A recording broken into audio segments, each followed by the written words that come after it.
তো ওনারা বুঝাইবো। আমার শায়েখ আল্লামা মুফতি মুশতাকুর নবী সাহেব বলে, হাসরের ময়দানে না দেখবেন কারমা আছে কারমা নাই।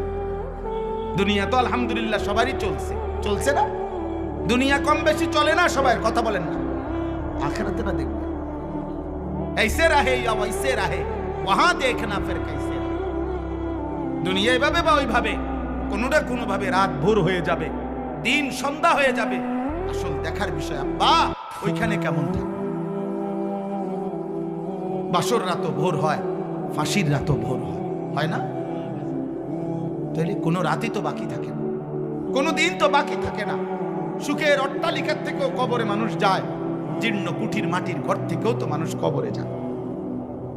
হাজার কোটি টাকার মালিকও তো কবরে যায়, রাস্তার ফকিরও তো কবরেই যায়, যায় না? তাহলে দুনিয়া থেমে থাকে কারো? আজকে এটাই কথা, আখিরাত মনে করো, আখিরাত। প্রিয় কিশোর, প্রিয় যুবক, বাপ তোমারে ধমক দেওয়া মাকসাদ না।